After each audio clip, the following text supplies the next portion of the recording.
I was in the jungles of Cobrei. One guy claimed he's got a Nagamani, jewel that comes out of a cobra. Everybody looks at him with great reverence. He said he will display his Nagamani. He placed it on a leaf and held a white cloth. I couldn't believe it.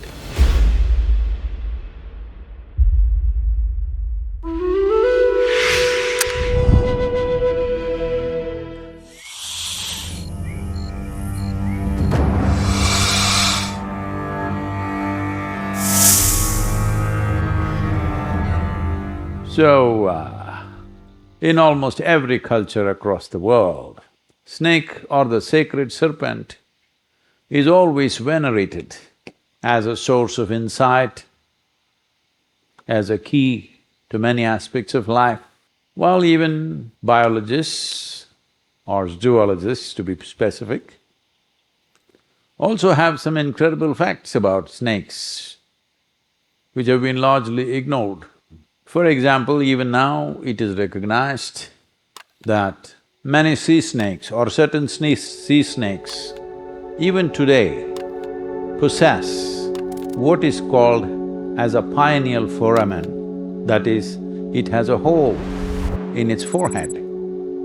And there are light sensors, so it's called the pineal eye. Largely till recently, I think it was believed that this pineal eye went into extinction almost 100 million years ago. But in recent times, certain scientists are recognizing that certain snakes still possess the pineal eye or the pineal foramen. Foramen literally means, in Latin, just a hole in this head. This happened when I was maybe 21, 22 years of age, and I was in the jungles of Cobrei, thick jungles, tiger country, king cobra country. There I was with these tribals and walking in the forest for days on end.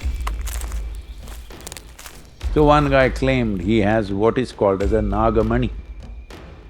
Many people of Indian origin might have heard of this. There are women named as Nagamani. That means a jewel that comes out of a cobra, a pearl, or it's like a precious stone. How would a snake produce a precious stone?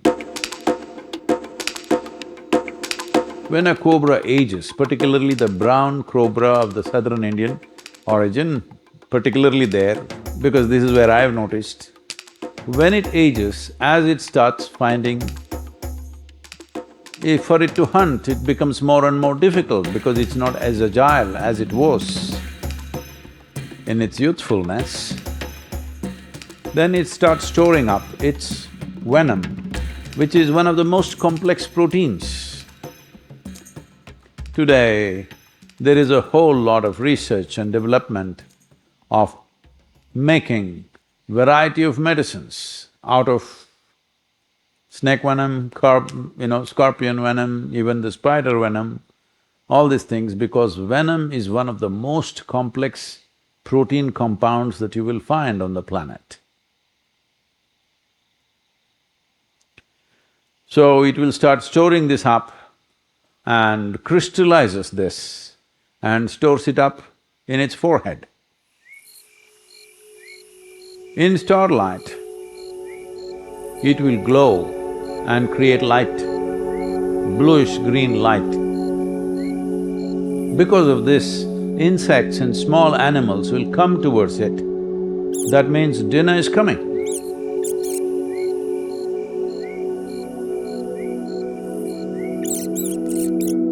Normally a snake eats once in 12 to 14 days, but as it ages, it starts increasing this to 16 to 24 days. Much later, up to 32 days, it won't eat. So it just sits in one place and glows in the night. And insects, large insects and smaller animals like mice and other things move towards the light, and then he gets himself nourished. This is something that is known, it is very much in the lore in India. So this Nagamani is a very sought-after thing, that people want to get the jewel out of the snake. So today, unfortunately, for commercial reasons, people are catching snakes and trying to pull it out of its forehead. But if you pull it out of the snake's head, it will be an immature stone, if you can call it a stone, because it's a crystal. And that will be of no use. And above all, it's snake's property, it's not yours. But over a period of time, the snake will shed this. So if you go and search in spaces where snakes have nested, you may find one. So when I was with these tribals, one guy was being looked up to like anything. He was a young man, maybe around just over 30 years of age, and that guy, everybody looks at him with great reverence. I said, what is this guy so special about? They said, he's got a Nagamani. I've heard this plenty of times. At that time, I'm a super skeptic. Unless I see it, I won't believe it. I said, rubbish, show it to me. So he showed me in the day. It looked like a small pebble, almost opaque, black in color, bluish-black in color. I said, what about it? He said, no, you come in the night, I'll show you. We were actually camping in the jungle because it was… it's elephant country and also buffalo. Of course tiger, but tigers also eat only once in 15 days, so it's okay. But elephants don't walk upon people once in 15 days. So we had fires like this going.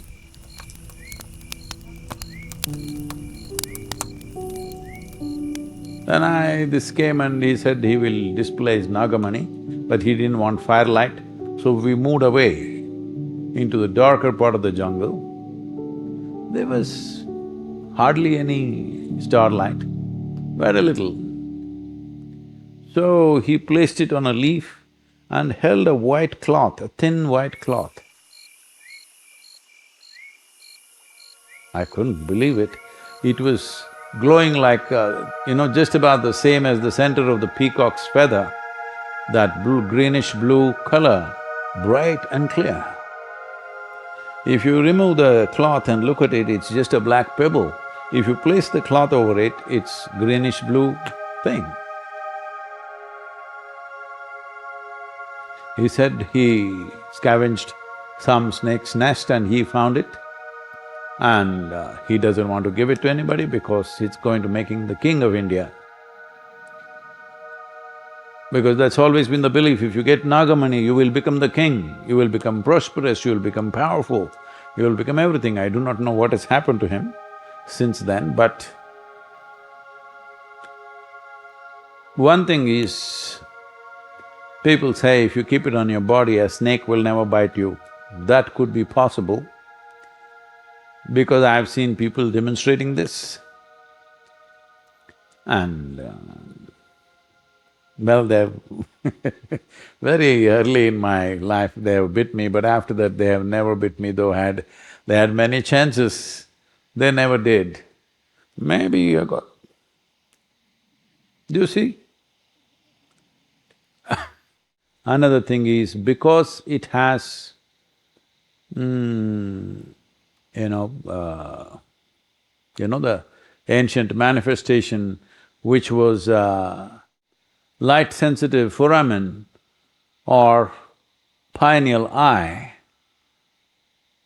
it is not that developed now, but still there are photosensitive cells within, but when it creates the crystal, the crystal refracts and it's able to see things which are not physical in nature.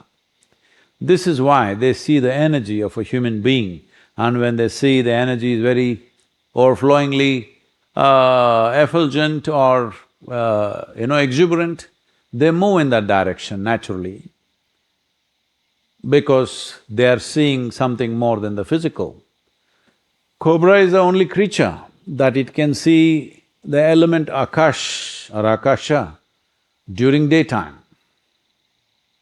However evolved a yogi you are, during the day, it's very hard to see, very, very rare. When certain changes are happening, during solstices and equinoxes you may, but on a general day it's very hard, only when there is no light you can see. But cobra is that one creature which sees that. So wherever people sought mysticism, wherever people had deeper experiences of life, there the snake image was always there. And within the human body, there is something called as a reptilian brain. This is what is relevant to us. The reptilian brain controls the vital functions such as heartbeat, respiration, temperature and balance in the system. Your body becomes reliable if your reptilian brain is all that you access, but it becomes rigid and compulsive. In a way, those who are aspiring to become conscious, those who are aspiring to explore the peaks of consciousness, for them to be released from the ways of the body, the compulsiveness of the body is one of the most important things. So, this process of what is this Naga veneration across the world is just this. People are trying to transcend the physiological compulsions which we have, which are not small, which is the basis of our making. It is the basis of our making. All the physiological compulsions of breath, which you must, food, hunger, reproductive aspects of life, everything are vital aspects of life without which you cannot exist. When I say you cannot exist, you can overcome a few things. Instead of eating 5 times a day, you can eat once a day or twice a day. Instead of sleeping 8 hours, you can slowly sleep 3 hours a day. You can do those things.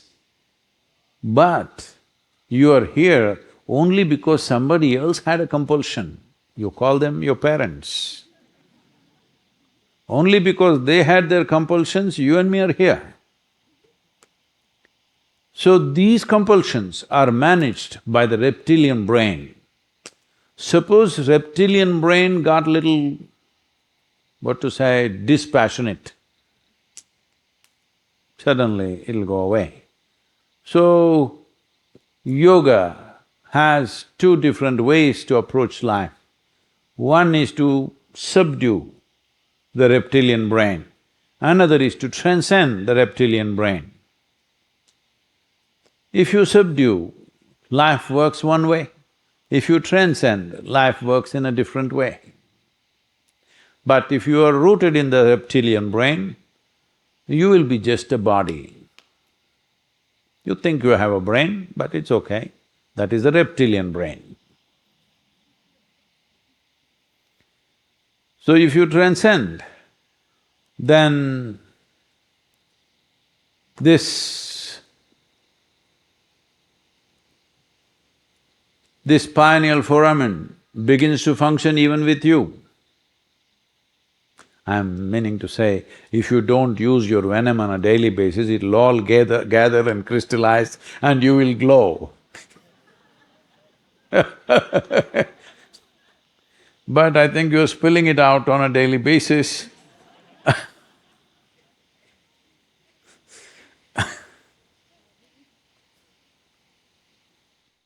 So calling forth the snake is not to become like a reptile, to become like a venomous creature, but to make sure all the functions in our body of heartbeat, of respiration, of sensations, of locomotion, balance, all these things are related to the reptilian brain. We want all these things to happen effortlessly so that our life can be focused on something more profound or of a higher nature. Otherwise, body will keep you grounded to limited things. So, the idea is to use this nature of the serpent to not only allow us to transcend our physical body, but also to transport us to places and perceptions that are beyond us right now. With a pineal eye,